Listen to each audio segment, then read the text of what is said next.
बर' सावथुन नायनो मोजां मोनग्रा रायजो राजाफोरनिसिम जोबोरै गोजोनथाव खौरां।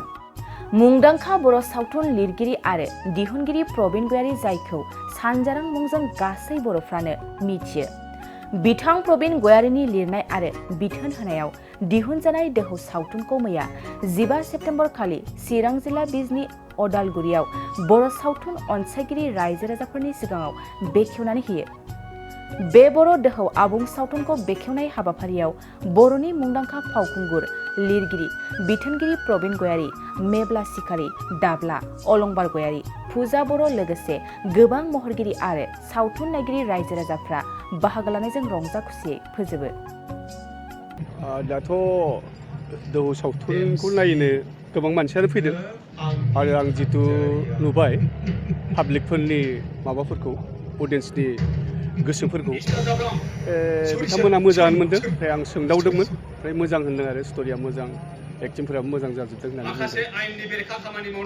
दिनैसिमहाय जे नोंथाङा गोबां बोसोर सिगांनिफ्रायनो बे सावथुन बानायबोगासिनो दङ, दिनैसिम मोनबेसे सावथुनखौ बानायनो? दिनैसिमथ' आङो जागायजेननायनिफ्राय आं 2006निफ्राय जागायदों। ओमफ्राय दिनैसिम आंनिया द्रप थायाखै। माने 25सो माबा सावथुन बानायबाय आं, 25थासो आंनो लिरनाय, आंनो डाइरेक्सन होनाय। 25था सावथुन बानायनाय समाव माबे फिल्मा नोंथांनि थाखाय साबसिन जानानै फैदों? आंनिख्रुइ साबसिन सिनेमायाथ' आगोलनि समाव जेरै बाजै सना, हाजो खर'नि सिख्ला, सना माइनाव, आंनि बिखा, बेफोर माखासे सिनेमाया हिट जादोंमोन आरो रायजोफोरनि अनसायनाय मोनदोंमोन। नैबे समावहाय नैबे जे सावथुन सोलिबाय थानाय नैबे बोसोर सावथुन, जे दोहौ सावथुन, बे सावथुननि माने मोनसेसो क्लिप, मोनसे डायलगसो होनो हागोन नामा नोंथाङा? जास्ट मोनसे डायलग।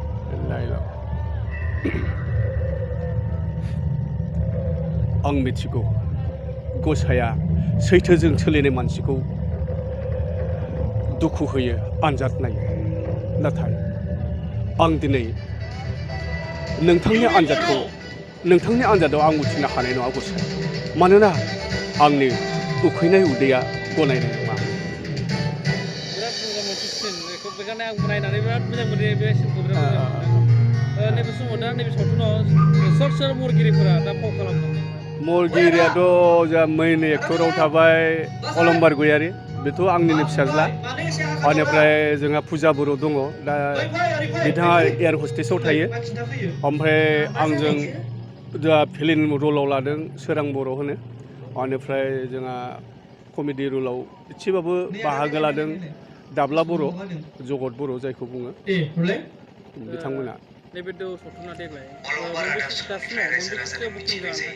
ओरैनोथ' दा 15थासो पेन्डेल बुकिं जानानै दङ, खिन्थु आगोल दहननो हानायब्ला बांसिन पेन्डेल जागौमोन। ओरैनोथ' 10थासो पेन्डेल केन्सेल जादों आरो दहनस्लाबनो हायै।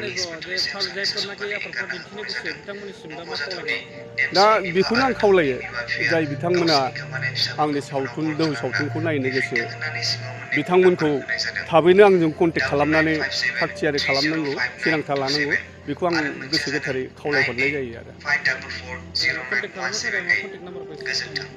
आंनि कन्टेक्ट नाम्बार जाबाय 9957305927। बेवहाय दोहौ फिल्म, बेवहाय फिसा मोनसे रल खालामदों आङो। बेयाव जाहैबाय मा, बे हाबानि समाव पुजारी मात्र बे रलखौ खालामदों।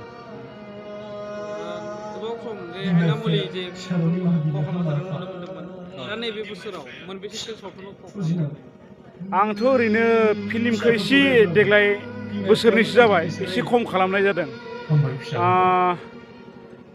होमब्लाबो नैबे दोहौआव आरो नैबे मोनसे जाबावगोन आरो बेयाव रल लागोन।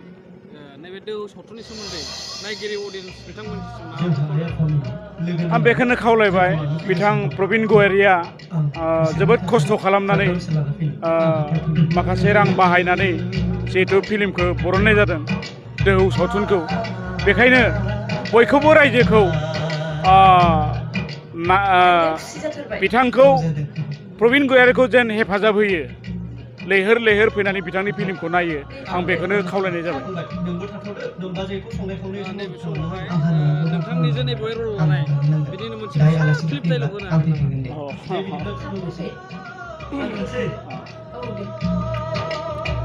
आচ্ছা बै समाव ओरैबायदि जादोंमोन जेन जाब्रां पुलिस अफिसारा जबरदस्त एक्ट्रिसखौ हाबा लायो आरो बे समाव आं फुजारि हिसाबै मोन्थोरखौ रायना होयो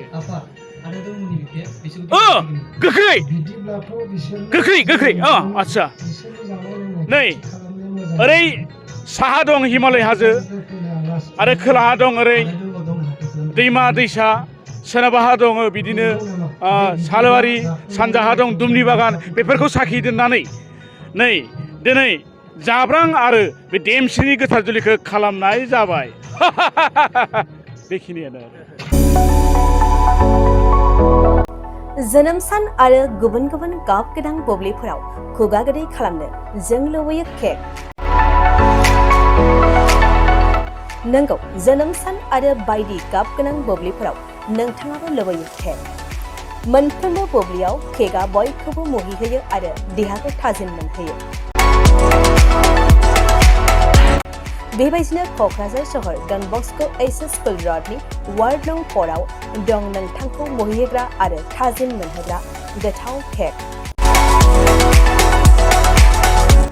गोथार जोनोम सान फालिनाय बायदि गाब गोनां बुब्लिफोराव खुगा गोदै खालामनो नोंथाङा लांफैनो हागोन क'क्राझारनि बेकारि एन्ड कनफेक्शनारि रेस्टुरेन्टआव गोरबो सोलेर थाजिम मोनहोग्रा मेजेरलायनाय गोथाव केक बे गोथाव मेजेरनां केकखौ जानो लुबैदोंब्ला थोंजोङै मख'नाय थंआव थांनाबो लायनो हागोन आरो बिथांमोननि होखानाय 767601351888 8860607313 आरो 880007664009 जानबुं अनजिमायाव सुलादाना बुकिं अर्डारबो खालामनो हागोन अब्ला माखौथो नेना थाखो जोनोम सान आरो गाब गोनां बुब्लिनि थाखाय दानो अर्डार खालाम बेकारि एन्ड कनफेक्शनारि रेस्टुरेन्ट अफ केक